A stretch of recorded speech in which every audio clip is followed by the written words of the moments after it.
Assalamualaikum warahmatullahi wabarakatuh.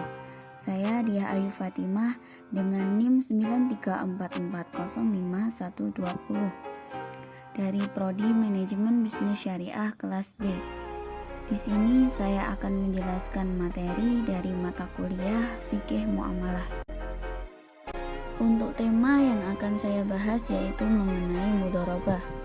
Dengan subbab materi, yang pertama pengertian mudharabah, yang kedua dasar hukum mudharabah, yang ketiga macam-macam mudharabah, yang keempat syarat mudharabah, yang kelima rukun mudharabah, dan yang terakhir yang keenam manfaat mudharabah. Pengertian mudharabah. Mudharabah adalah bentuk kerjasama antara dua pihak atau lebih di mana pemilik modal atau shahibul amal mempercayakan sejumlah modal kepada pengelola atau mudharib dengan suatu perjanjian di awal.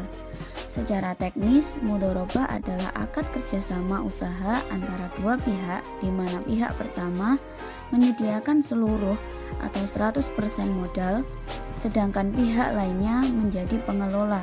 Keuntungan usaha secara mudharabah dibagi menurut kesepakatan yang dituangkan dalam kontrak, sedangkan apabila rugi ditanggung oleh pemilik modal apabila kerugian itu bukan akibat kelalaian si pengelola.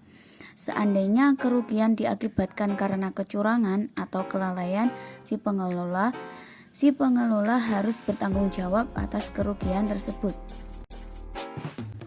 Dasar hukum mudharabah dari Al-Quran Surah Al-Jumu'ah ayat 10 yang artinya apabila telah ditunaikan sholat maka bertebaranlah kamu di muka bumi dan carilah karunia Allah dan ingatlah Allah banyak-banyak supaya kamu beruntung.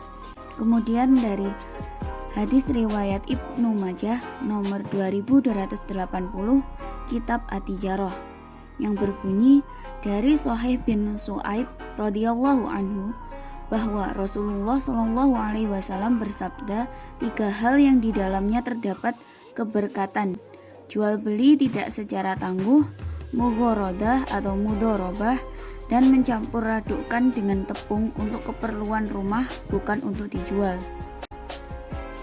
Macam-macam mudharabah dilihat dari segi transaksi yang dilakukan pemilik modal dengan pekerja. Para ulama fikih membagi akad mudharabah menjadi 2 bentuk, yaitu mudharabah mutlahah dan mudharabah muhayyadah. Mudharabah mutlahah yaitu penyerahan modal tanpa syarat.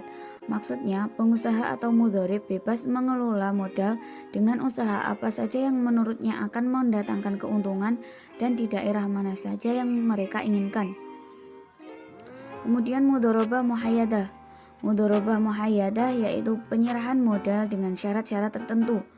Mudharabah muhayyadah dibagi menjadi 2. Yang pertama, mudharabah muhayyadah on balance sheet atau investasi terikat, di mana pemilik dana atau shahibul mal membatasi atau memberi syarat kepada mudharib dalam pengelolaan dana, misalnya hanya melakukan mudharabah bidang tertentu, cara, waktu, dan tempat tertentu saja. Yang kedua yaitu al-mudharabah muhayyadah off balance sheet. Penyaluran dana mudharabah langsung kepada pelaksana usahanya, di mana bank bertindak sebagai perantara atau arranger yang mempertemukan antara pemilik dana dengan pelaksana usaha. Syarat mudharabah. Terdapat 5 syarat mudharabah. Yang pertama, masing-masing pihak memenuhi persyaratan kecapakan wakalah. Yang kedua, modal harus jelas jumlahnya, berupa saman atau harga tukar, tidak berupa barang dagangan dan harus tunai dan diserahkan seluruhnya kepada pengusaha. Yang ketiga, prosentase keuntungan dan periode pembagian keuntungan harus dinyatakan secara jelas berdasarkan kesepakatan bersama sebelum dilakukan pembagian seluruh keuntungan milik bersama. Yang keempat, pengusaha berhak sepenuhnya atas pengelolaan modal tanpa campur tangan pihak pemodal. Sekalipun demikian, pada awal transaksi, pihak pemodal berhak menetapkan garis-garis besar kebijakan pengelolaan modal. Yang kelima, kerugian atas modal ditanggung sepenuhnya oleh pihak pemodal, sedangkan pihak pekerja atau pengusaha sama sekali tidak menanggungnya, melainkan ia menanggung kerugian pekerjaan. Rukun mudharabah. Terdapat 4 rukun mudharabah. Yang pertama, pelaku atau pemilik modal maupun pelaksana usaha. Minimal harus ada 2 pelaku, yaitu sohibul almal dan mudharib atau amil. Yang kedua, objek mudharabah atau modal dan kerja. Maksudnya, konsekuensi logis dari tindakan yang dilakukan oleh para pelaku. Yang ketiga, persetujuan kedua belah pihak atau ijab kabul. Kedua belah pihak harus sama-sama secara rela sepakat untuk mengikatkan diri dalam akad mudharabah. Yang keempat, nisbah keuntungan. Nisbah ini mencerminkan imbalan yang berhak diterima oleh kedua belah pihak yang bermudharabah. Manfaat mudharabah yaitu bank atau lembaga keuangan syariah lainnya akan menikmati peningkatan bagi hasil pada saat usaha nasabah meningkat. Bank atau lembaga keuangan syariah lainnya tidak berkewajiban membayar bagi hasil kepada nasabah pendanaan secara tetap, tetapi disesuaikan dengan pendapatan atau hasil usaha bank sehingga bank tidak pernah mengalami negatif spread.